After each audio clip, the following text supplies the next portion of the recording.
The broadcast is now starting. All attendees are in listen-only mode.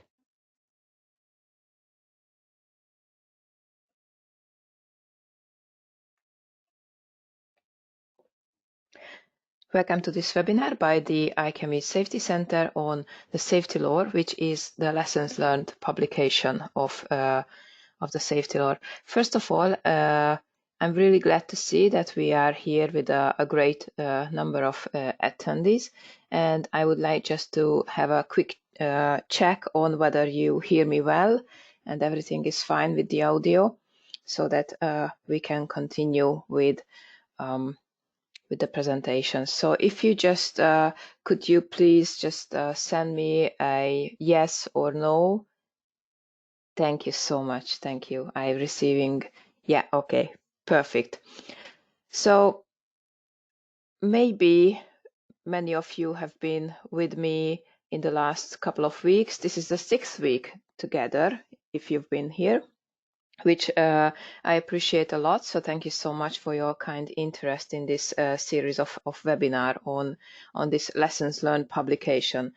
So for those who haven't been here, I would like to give you a very, very brief introduction about.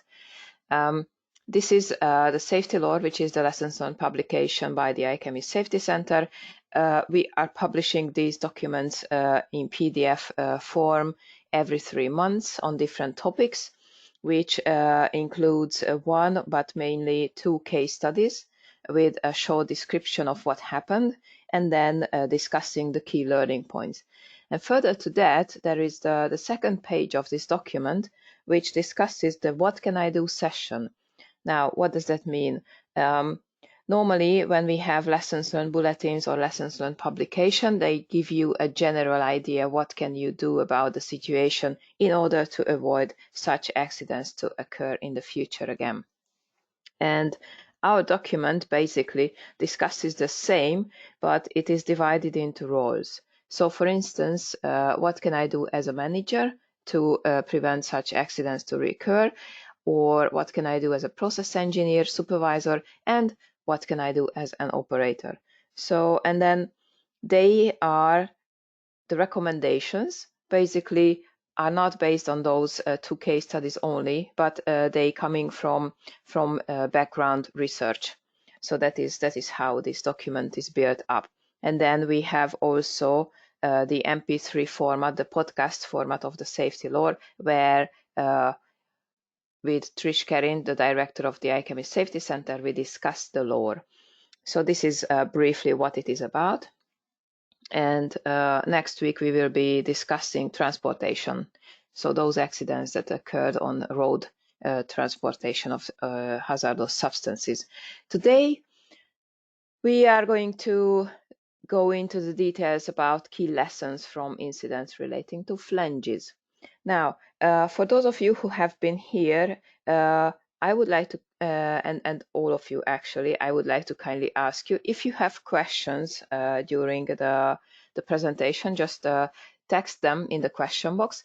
And if in addition to that, I always ask, and this worked really pretty well in the last couple of times, and thank you so much for that, that if you just share your ideas, further recommendations that I may have missed during the presentation, or even just to want to share your experience with the topic that we are discussing here, then please just text them in the question box. I think this is really, really important because this is how we can learn from each other, that we share our knowledge and experience. So, right.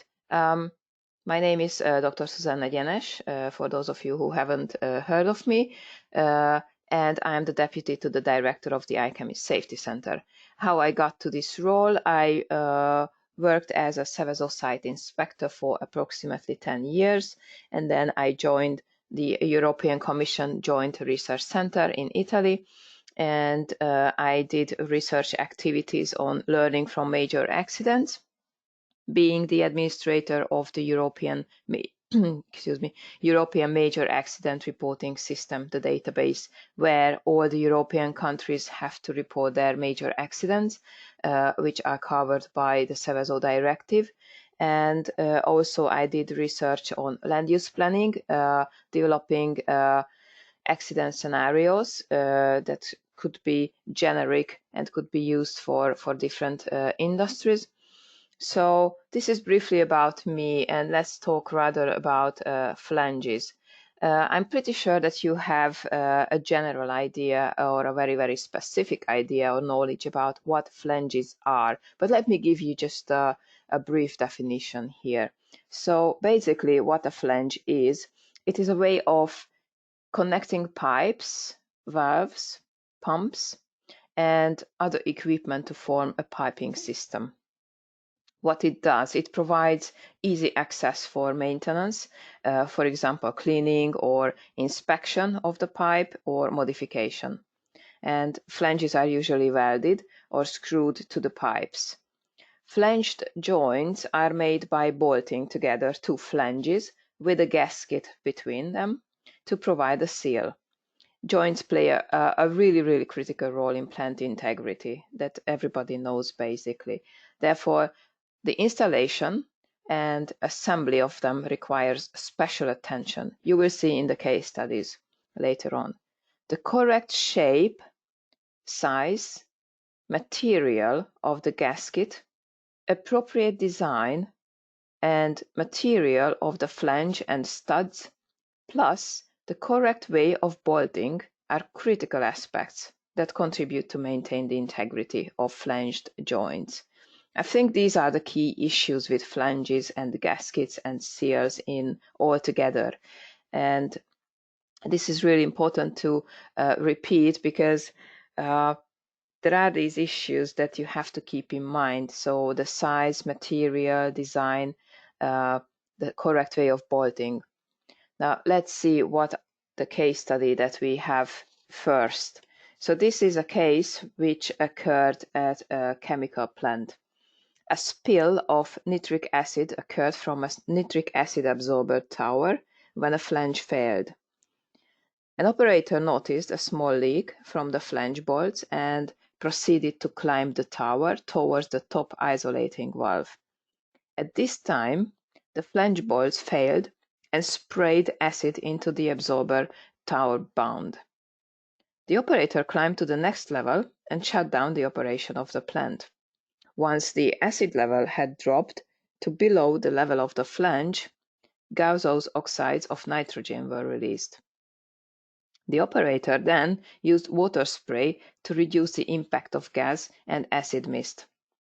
Industrial neighbors were also notified of the release, and the acid in the bund was neutralized with lime and sand and later used in another on-site manufacturing process.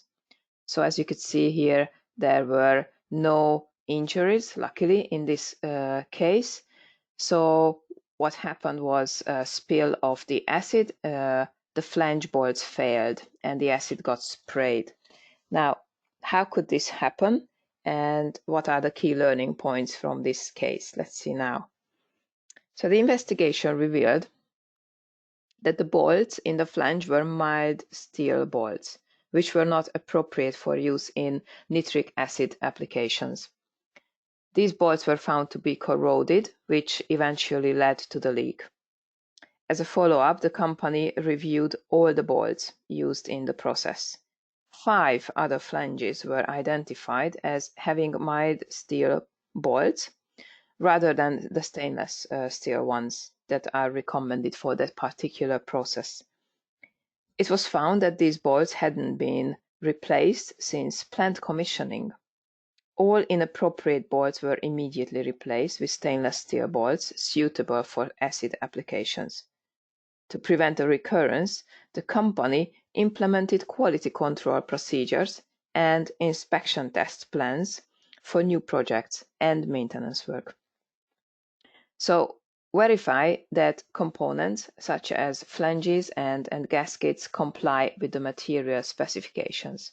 So this is something that I already mentioned in the beginning, that even though there was this issue with lack of maintenance, the inappropriate material selection, and I think that you may have come across with this in many, many accident reports, that actually there was another material that was used for the hose that couldn't actually been used for that particular process. If I remember correctly, there was a case with phosgene, and because that is the original design and that is the original recommendation by the supplier, and so that the company which suffered from those the companies that suffered from such accidents actually didn't follow that recommendation by the supplier, by the designers, or by the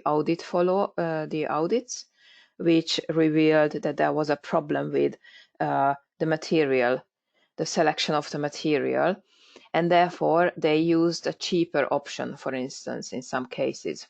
I'm not saying that this was the case here, but there were other cases where the company chose to purchase the cheaper option, and then they set up that cheaper option with the other material, not knowing that it could corrode really, really fast, and therefore they experienced leakages from that system. So that in general that I've come across. I'm pretty sure that you also, so if you want to leave any comments on that, please just feel free to do so. And now we are moving to the next case. Yes, it looks a little bit short, but flanges are quite direct topics. So this lore is a little bit shorter than, for instance, when we talked about creeping changes. Creeping changes is a massive topic. So what happened here during recommissioning activities at a gas plant prior to leak testing, it was noticed that several flange connections had been joined without the required gasket. The gasket, as we know, is vital to ensure a gas-tight seal between the two metal faces of the flange. In this instance, because it was visually detected prior to leak testing, there was no loss of containment or injury. We might say that this one is actually a near-miss case rather than an accident. So, lack of gaskets. This happened in other cases as well. I mean, this is not a one case. That's why I selected this one, because you can read all about such event in terms of other accident reports. What happened here? What are the key learning points? That according to the investigation, the flanges were bolted up by a trades assistant and not a qualified fitter and turner. Therefore, they didn't understand the importance of the gasket in the connection. Additionally, they also had no knowledge of the correct flange tightening sequence to ensure a correct seal without unnecessary pressure on the studs or flanges. As you remember, I mentioned in the beginning of the webinar that there must be a knowledge of the tightening sequence of the studs and or the flanges, and the lack of competent fitter and turner that actually brings me to the our guidance document. And apologies for those who actually have been listening for me to like for weeks now, because I keep repeating myself. But why not? Because the IChemE Safety Centre published several guidance documents for free, and you can all reach them out on our website, which I will give you in the end of this webinar. So please feel free to download those guidance documents, because one of them is about competency and how to reach different levels of competency in process safety.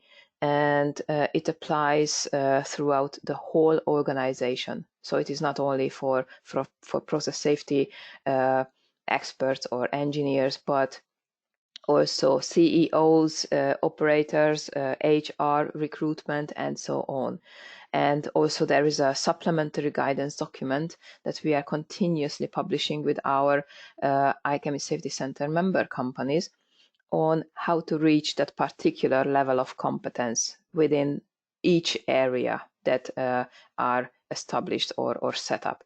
And also we published a lot about metrics, lead process safety metrics, and also a supplementary guidance document how to basically have a better understanding of measurement of those metrics or test criteria. And most recently, since I mentioned design, this is the most recent publication that we have on our website. It's related to early concept phase, so that you can get an idea about the design phase of every project and how they come into life in practice. Okay, so that was the sidetrack that I had to mention, because it comes up all the time. Every time of each safety law, we have competency issues, training issues. We have not knowing about signs, weak signals. So there is a lack of this or that, which could be addressed knowing about the problem and how to address that particular issue. Now, coming back to the second case, in this instance, so that we talk about the tightening sequence. So care must always be taken to ensure that equipment is only maintained or worked on by qualified and knowledgeable personnel. In this instance, the contracting company didn't have enough resources, so had the trades assistants performing the role of the qualified fitters. It is crucial to understand the importance of the required level of competency when primary containment systems are installed or maintained to avoid harmful impacts on plant integrity. So this is the key learning point I wanted to address in this case. And coming now to the what can I do session, this is the part which I mentioned to you that actually addresses what can I do as a manager, a process safety engineer and operator in order to avoid recurrence of such accidents. It goes around the 6 elements of the IChemE Safety Centre framework: systems and procedures, engineering and design, assurance, knowledge and competence, human factors and culture. And these all underpin basically around leadership, because you have to have leadership in each area. So that is a key. That's why it is in the middle. And the color dots that you can find in the PDF version of the safety law that you can download for free, obviously, and share with your colleagues and clients represent each element. And so all the recommendations are associated with these elements, that they can help orient you in terms of where are the issues, what are the topics that you're dealing with. Now, what can I do in this case as a manager? Make sure that you have records about past failures of joints and the learning points are distributed within the company. I've talked about lead process safety metrics, but lagging metrics are as equally important. So keep records of past failures. And in fact, this is also something that also required by the Seveso directive or COMA regulation, so that you have the information about your operation in terms of past incidents.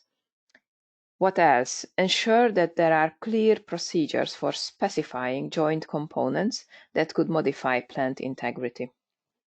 Ensure that any contracting companies have sufficient competent resources to undertake their work.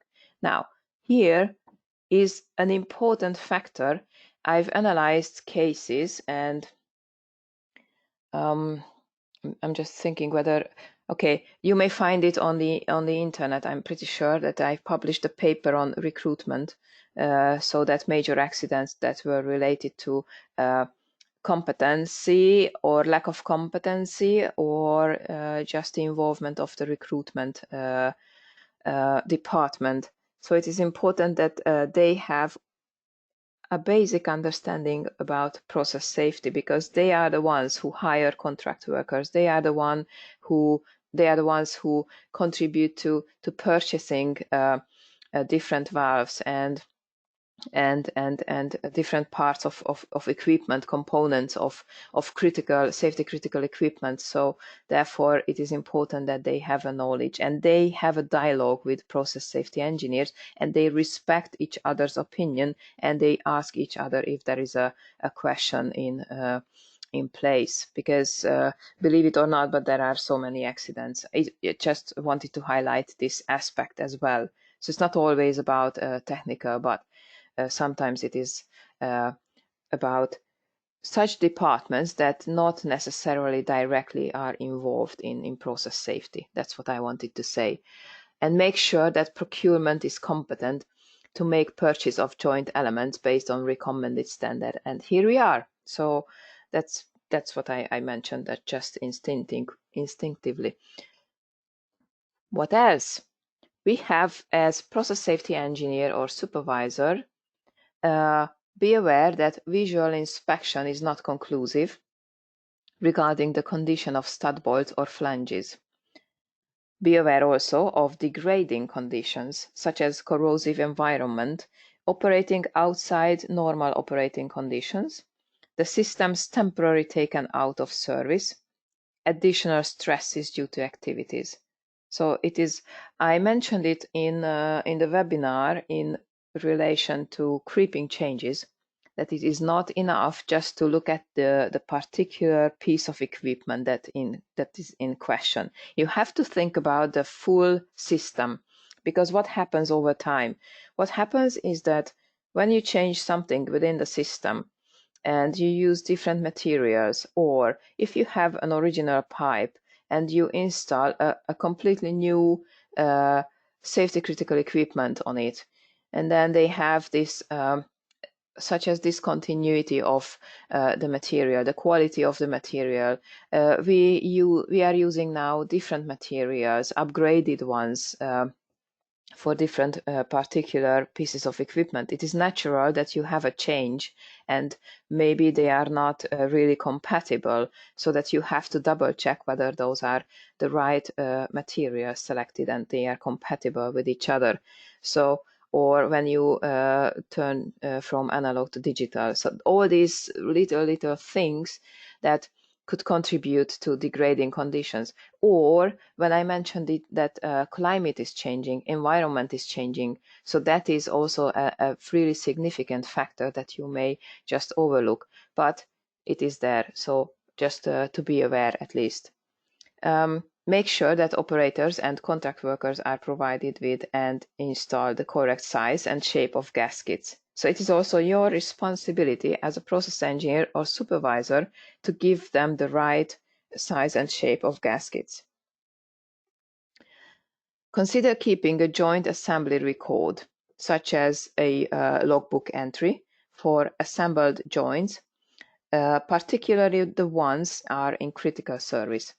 It is helpful for troubleshooting purposes or future assemblies. Archive. So have a record and keep them available, because they may be important in case of modifications of the plant, in case of maintenance activities, in case of changing personnel, or merger and acquisition, where you have a new company coming into the picture with different culture, with different way of doing things, so that you have a record kept, and it's in hand. Using temporary gaskets for tightness testing of the system, that includes bolted flange joint assemblies, may result in blowout failure. So make sure that during testing, operators use the final seal for the joint instead of the substitute gaskets.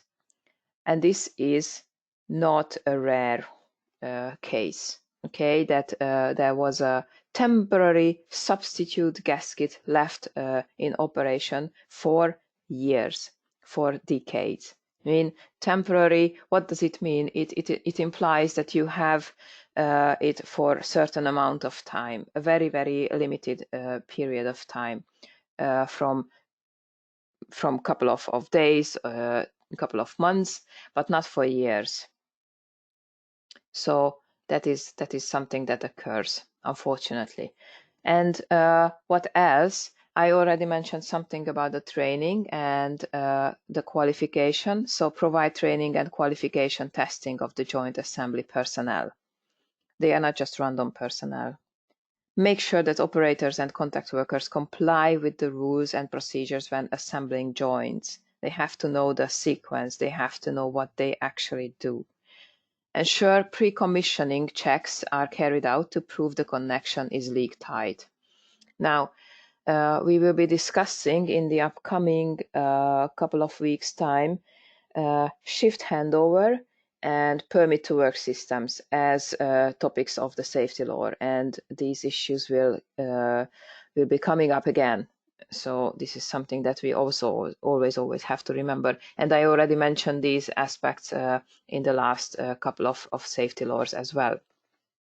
Now, since we also have the operator role, what as an operator can do about it? Now, if you remember, I mentioned earlier that for topics such as creeping changes or aging, that is not particularly a very focused on technical failures, but rather a system issue. We didn't have much in terms of recommendations, number of recommendations for the operator. Now we have, because this is highly technical. So make sure to follow bolting procedures, such as the tightening sequence and the disassembly procedure. When installing a gasket, make sure you wear proper personal protective equipment. Make sure that proper lockout and tagout procedures are followed. And this will come up also again in the permit to work system and shift handover. Prior to installing a gasket, ensure that you check the sealing surface is free from debris or any foreign material to avoid leakage. Selecting the right gasket is imperative for safety. If a gasket is not the right size, shape, or material, it can result in leaks and causes injuries. And therefore, make sure that every time a new gasket is used, reuse of a gasket is not recommended. And this is also something that's come up from many accident reports. Before any joint is disassembled, it is essential that pressure is removed from the system and that proper procedures are followed to ensure that joints may be safely opened. Always open a flange away from yourself. There were cases where there was a massive spill of hazardous substance that actually created burning injuries or other injuries, or even caused the death of operators while they opened a system that actually was under pressure. So be aware of that. Bolted joint assemblies should be tested to ensure leak tightness. If leaks cannot be stopped by tightening bolts to the required torque setting, the system needs to be depressurized and leaking gaskets replaced or other faults corrected. Always use a torque wrench to connect flanges. Prior to startup, make sure to check for leaks at all joints, manway plates, flanges, header plugs, vents, and drains. Be aware that when significant numbers of bolts are loosened in rotational order, the elastic recovery of the clamped parts can result in excessive loads on the relatively few remaining bolts. Again, sequence, again, procedures. So everything should be double checked because it's easier to do, easier to prevent. What else? Before any joint is disassembled, it is essential that pressure is removed from the system and that proper procedures are followed to ensure that joints may be safely opened. Always open a flange away from yourself. You may recognize a couple of repetitions here, but it's better to address issues twice than done. Bolted joint assemblies should be tested to ensure leak tightness. If leaks cannot be stopped by tightening bolts to the required torque setting, the system needs to be depressurized and leaking gaskets replaced. Okay. Again, prior to startup, sorry for the repetition. Prior startup, check for leaks, and again, pay attention when loosening the bolts. As you remember, I always have in the end. Okay, these are the recommendations that in details are in the PDF version of the safety law, so you can find them all of them there, so you don't need to make any notes. And as I mentioned earlier, this is for free to download. Now, further to that, as I told you, there is the English version of the safety law in PDF that is available at our website, and there is also a Spanish version of it. You can distribute it. As already mentioned, podcast is available to download. Now, I normally for this research, I normally use different databases to check for accident reports. And I usually use the EMARS database, that is the European Commission's database, and it is also public information there. So for instance, if I remember correctly now, EMARS has over 900 major accidents publicly available. It's EMARS. It's the European Major Accident Reporting System. I highly recommend it to you to read it or check it, because that is a really, really good database by the Commission. And also I use, as you can see here on the bottom of the slide, the ARIA database by BARPI. This is published by the French government, and they have many accident reports, accidentology, as they call it, analysis of different accidents. And they also run every 2 years a conference where most significant major accidents are discussed in details, and then they publish all those learnings in their publication that is called Impel Seminar. And they published a seal gasket accident study as a technical memo. It's a free database, open database, so you can feel free, and it's also in French, both in French and in English, so it's easier to check those accidents. Why? Because they also refer to a number of accident reports within the system where about seal and gaskets where equipment involved or different types of circumstances contributed to the accident, and also disturbances resulting in accidents as primary causes. For example, seal gasket incorrectly positioned in its groove, or there were other installation problems. As I also mentioned in my case, flange bolts incorrectly tightened, or insufficient number of bolts to ensure a good seal occurred. Lack of verification of the flatness of the flange assembly or of the flatness of the seal and the gasket. Or they were not replaced following work, the seals and gaskets, or there were worn seal and gaskets, where actually they were reused.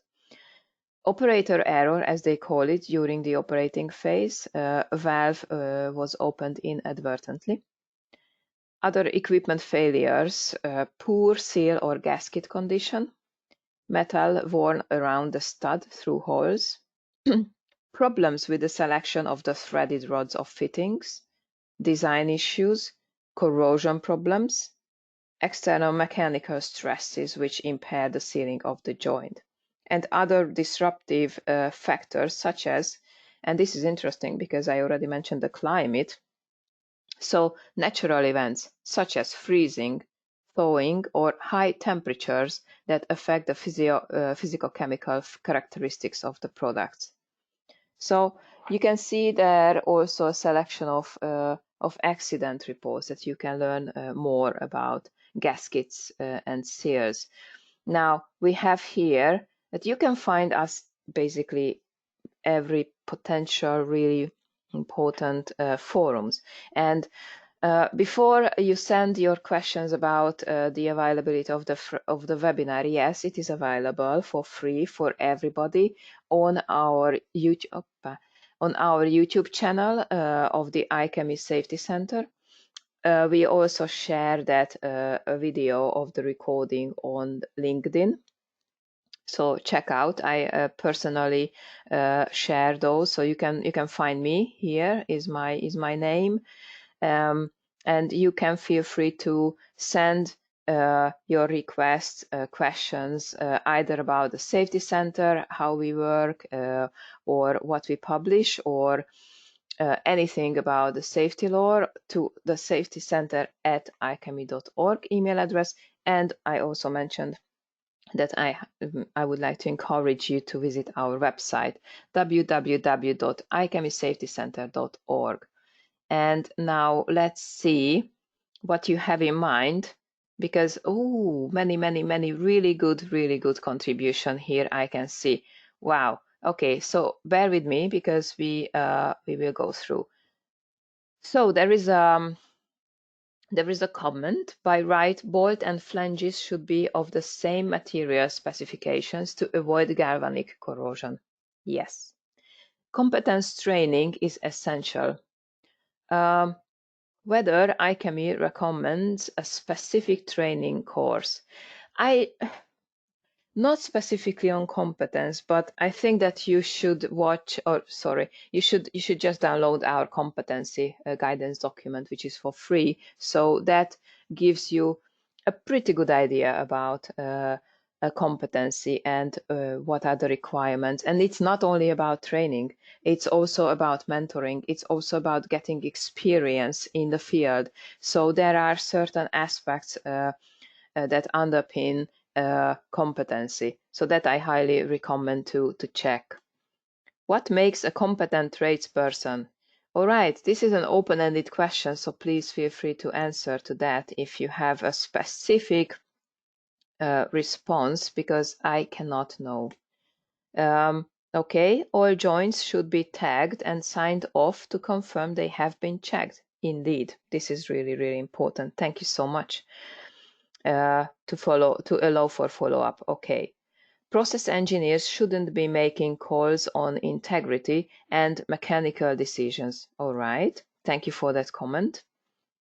A common challenge in sourcing for competent manpower: most fitters are trained by experience rather than paper qualifications.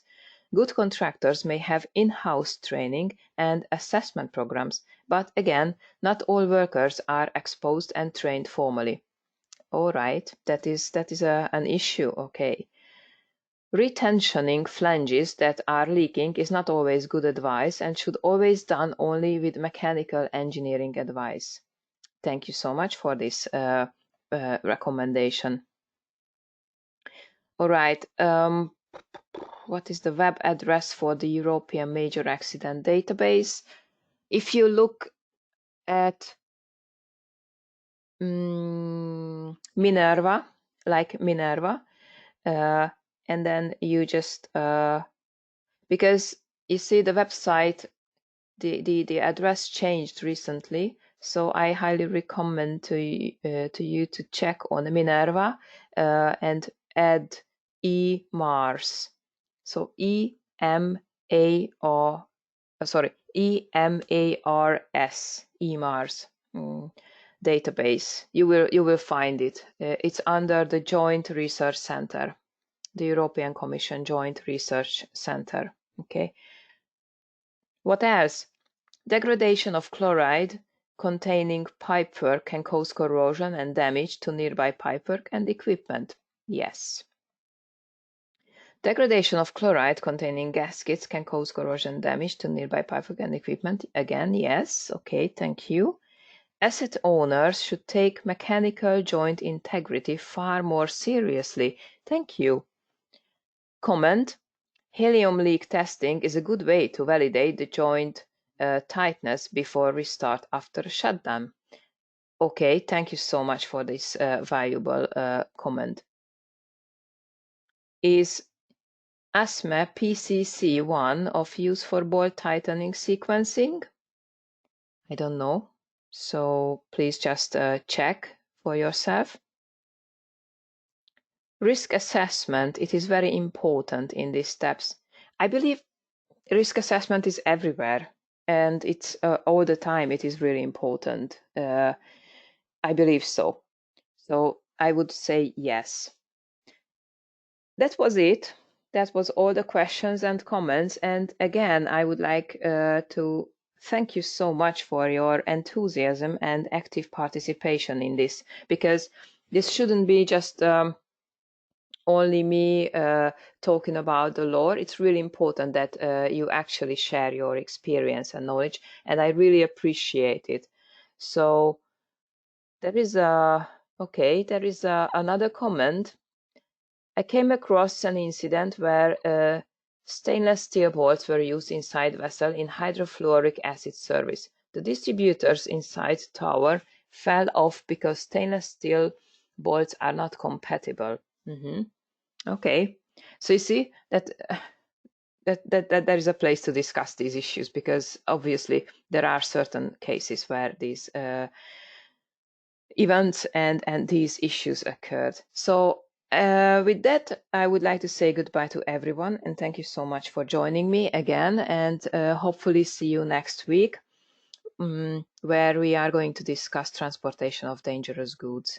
So thank you, and remember, you will find the webinar, the free recording, on the YouTube channel, and I will share it on LinkedIn in an hour or so. Thank you very much. Thank you, and goodbye.